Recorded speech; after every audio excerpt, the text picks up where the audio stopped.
ఓం శ్రీమాత్రే నమః. సక్తుమివతిత పునాపునంతో యత్ర ధీరా మనసా వాచమక్రత అత్రా సఖాయ సఖ్యాని జానతే భద్రైషాం లక్ష్మీర్ నిహతాధివాచీ. శ్రీ మహాలక్ష్మీదేవ్యే నమః. అందరికీ కూడా అక్షయ తృతీయ శుభాకాంక్షలు.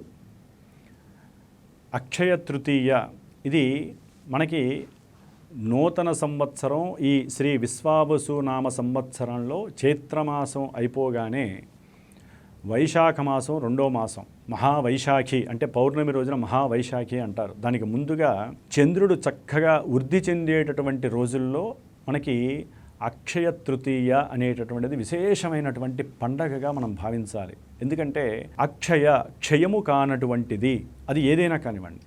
ఎందుకంటే ఈ రోజున మనకి ఎన్నో రకాలైనటువంటి విశేష పండగలు ఉన్నాయి.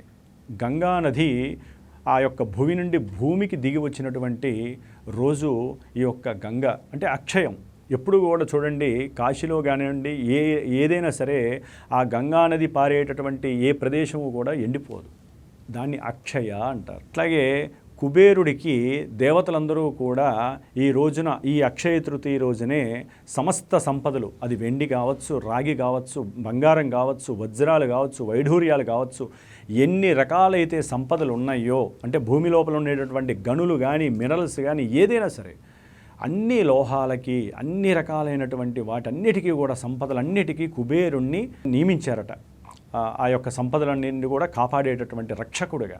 అందుకనే కుబేరుడు అక్షయ తృతీయ రోజున కుబేరుడికి ఇచ్చారు. అందుకనే ఆయన దగ్గర ఎప్పుడు కూడా క్షయము కాదు.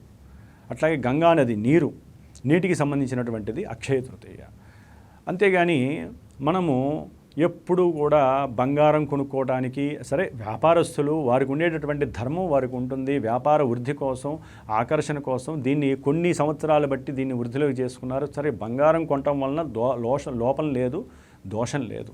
కానీ ఇప్పుడున్న పరిస్థితుల్లో ఈ బంగారం ఆర్థికంగా బాగా ధనం పెరిగిపోయింది. కాబట్టి ధనం పెరిగితే మనకి లక్ష్మీ కటాక్షం కలుగుతుందని ఇప్పుడు అనుకోకండి. ఈ యొక్క అక్షయ తృతీయ రోజున చక్కగా కొత్త బట్టలు ధరించండి. ఎందుకంటే మనకి 30వ తారీఖు వస్తోంది. ఈ యొక్క ఏప్రిల్ 30వ తేదీన బుధవారం రోజున బుద్ధికారకుడు, అట్లాగే విశేషమైనటువంటి వ్యాపారానికి మూలమైనటువంటి రోజు ఈ బుధవారం. అట్లాగే రోహిణీ నక్షత్రం, చంద్రుడు ఉచ్చస్థితిలో శుక్రక్షేత్రమైనటువంటి వృషభ రాశిలో ఉన్నప్పుడు అక్షయ తృతీయ వచ్చింది అంటే ఆ రోజున ఎవరైతే నూతన వస్త్రాలు ధరించి, శుక్రుడు వస్త్రాల కారకుడు కాబట్టి చంద్రుడు మనస్సుకు ప్రాధాన్యత వహిస్తాడు. అట్లాగే ధనస్థానం కాబట్టి ధనాన్ని కొంతమంది తల్లిదండ్రులకి ఇచ్చినట్లయితే కనుక అంటే ధనం లేదా వస్త్రాలు కొని తల్లిదండ్రులకి వస్త్రదానం చేయండి తల్లిదండ్రులకి. లేదా దేవాలయంలో కానీ బ్రాహ్మణులకు కానీ పురోహితులకు కానీ గురువులకు కానీ ఎంతో కొంత వస్త్రాన్ని కనుక దానం చేసినట్లయితే పండ్లు వస్తాయి. ఇప్పుడు మామిడి పళ్ళు అది ఎలా ఉంటుందండి? అమృతం. అక్షయం అంటే అమృతం. కాబట్టి ఆ మామిడి పండ్లు చక్కగా వస్త్రం మీద పెట్టి ఇవ్వండి. లేదా ఎవరికైనా స్త్రీమూర్తులు ఇంకో స్త్రీమూర్తికి చక్కగా బొట్టు పెట్టి మామిడి పళ్ళు, జాకెట్ ముక్క, పసుపు కుంకుమ, గాజులు ఇవన్నీ కూడా పూలు అన్నీ కూడా మల్లెపూల సీజను. అది కూడా అంతే అక్షయమే. మల్లెపూలు కూడా మంచి సువాసన కలుగుతూ ఉంటాయి దేవుళ్ళకి కానీ మనకు కానివ్వండి. కాబట్టి వాళ్ళకి చక్కగా దానం చేయండి. అట్లాగే ఒక మట్టి కుండ, బుధుడు భూతత్వ కారకుడు కాబట్టి మట్టి కుండ నిండా చక్కగా నీళ్లు నింపి ఏదైనా బ్రాహ్మడికి దానం చేయండి. లేదా ఒక దేవాలయం దగ్గర లేకపోతే రోడ్డు మీద ఎక్కడైనా సరే ఒక మంచి ప్లేస్లో ఇసుక పోసి అది పెట్టేసి ఒక చిన్న గ్లాస్ పెట్టండి. దాని ద్వారా ఎంతోమందికి చక్కగా నీళ్లు అందుతాయి. లేకపోతే మీరే నుంచొని దేవాలయంలో నీళ్ళు ఇవ్వండి ఆ రోజున. అదొక అక్షయ తృతీయ అనేటటువంటిది విశేషమైనటువంటి పండగ. ఇంట్లో చక్కగా దీపారాధన చేయండి. చక్కగా ఆ యొక్క మీ యొక్క ఆయుష్ని వృద్ధి చేసుకోండి. కాబట్టి మనం చేసే ధర్మాలు మనం చేస్తూ తల్లిదండ్రులను గౌరవించటం, గురువుల్ని గౌరవించటం, దాన ధర్మాదులు చేయటం, లేదా మనకి ఒంటి మీద ఉన్న బంగారం కానివ్వండి, దాచుకున్న బంగారు బిస్కెట్లు కానివ్వండి, అవన్నీ కూడా చక్కగా శుభ్రంగా కడిగేసి దేవుడి ముందు దీపారాధన చేసి ఒక ఇత్తడి పాత్రలో కానివ్వండి, లేకపోతే బంగారు పాత్ర ఉంటే దాంట్లో కానీ పెట్టి మనకు ఉన్నటువంటి మంత్రం కనకదార స్తోత్రం చదవండి. మంత్రాలు వచ్చిన వాళ్ళైతే శ్రీ సూక్తం చదవండి. లేదా లలితా సహస్రనామం చేస్తూ దానికి పసుపుతో చక్కగా అభిషేకం చేయండి. ఇంకా వృద్ధి చెందుతుంది. చక్కగా మీ వ్యాపారం వృద్ధి చెందుతుంది, ఆర్థికంగా ఉద్యోగం చేసే ఉద్యోగాలు వృద్ధి చెందుతాయి. దానికి అభిషేకం చేయండి, ఉన్నటువంటి బంగారానికి వృద్ధి చేయండి, లేదా బ్యాంకుల్లో తాకట్టు పెట్టుకున్నటువంటి బంగారాన్ని తెచ్చుకోండి. కొత్తగా బంగారం తెచ్చుకోవడం ద్వారా ఇప్పుడున్న పరిస్థితుల్లో ఆర్థికంగా కూలబడిపోయే అవకాశం ఉంటుంది. కాబట్టి అక్షయ తృతీయ అంటే క్షయము కానటువంటి తృతీయ.